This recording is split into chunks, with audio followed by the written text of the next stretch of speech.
Collector महोदय से जो घटनाक्रम जो लसाड़िया वाला हुआ उसको लेके हमारा डेलीगेशन हमारे आसपुर विधायक जी, बागीदोरा विधायक जी, दिग्विजय सिंह जी, साथी अन्य सभी जिला अध्यक्ष जी, हमारे संभागीय अध्यक्ष जी, सारा एक डेलीगेशन गया था। हमने 7 बिंदुओं के आधार पे जिला कलेक्टर महोदय और एसपी साहब से हमने चर्चा की है। इसमें मेन बड़ा जो बिंदु है, एक उदयपुर सांसद मन्नालाल जी रावत,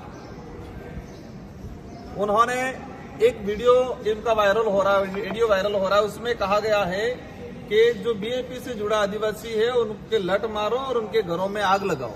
1 महीने पहले का ये वीडियो वायरल हुआ है और इसी का परिणाम लसाड़िया में, क्योंकि बीजेपी के कार्यकर्ताओं को लगा कि हमारा सांसद कह रहा है कि घरों में आग लगाओ, लट मारो, उनको पत्थर मारो, इस तरह से एक सांसद उकसा रहा है बीजेपी के कार्यकर्ताओं से।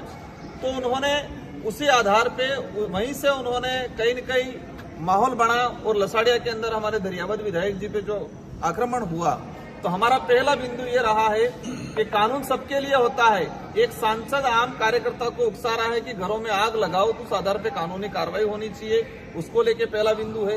सेकंड चीज, वहां पर लसाड़िया के अंदर कुछ कर्मचारी नेता बन के काम कर रहे हैं, भाजपा के कार्यकर्ता बन के, चमचे बन के काम कर रहे हैं। एक दिनेश मीणा करके कर्मचारी है, उस कर्मचारी को निलंबन करने की बात हुई है, लेकिन प्रशासन वर्तमान में लाचार बना हुआ है। प्रशासन लाचार बना हुआ है, उनको पता है कि हम ये कार्रवाई करेंगे तो हमारी कुर्सी चली जाएगी। हमने सारी एविडेंस दे दी है, आज चर्चा की है। कलेक्टर साहब ने हालांकि आश्वस्त जरूर किया हमको जाते जाते कि मैं इस पे कार्रवाई कर लूंगा।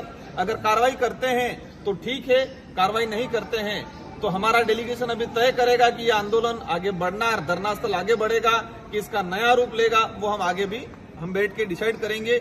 लेकिन यहाँ पर जो स्थिति बनी हुई है, भाजपा ने अधिकारी कर्मचारियों को इतना डरा रखा है, धमका रखा है, और कुछ बात अलग है, कुछ चापलूसी कर रहे हैं वो अलग है, लेकिन लसाड़िया घटनाक्रम में जो कर्मचारी दोषी है उस पर किसी प्रकार का कानूनी कार्रवाई शिक्षा विभाग की तरफ से, कलेक्टर साहब की तरफ से अभी तक नहीं हुई है।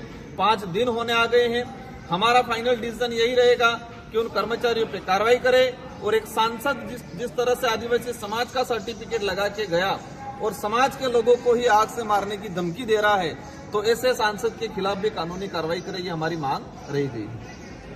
सर, अब चुनावी माहौल भी है, अभी उपचुनाव भी सामने है, तो क्या बीएपी स्वतंत्र लड़ेगी या गठबंधन से? ये इशू ही नहीं है। इशू सबसे बड़ा ये है कि एक आदिवासी समाज का सर्टिफिकेट लगा के सांसद बना और वही सांसद आदिवासियों के घर जलाने की बात कर रहा है, ये बड़ा इशू है।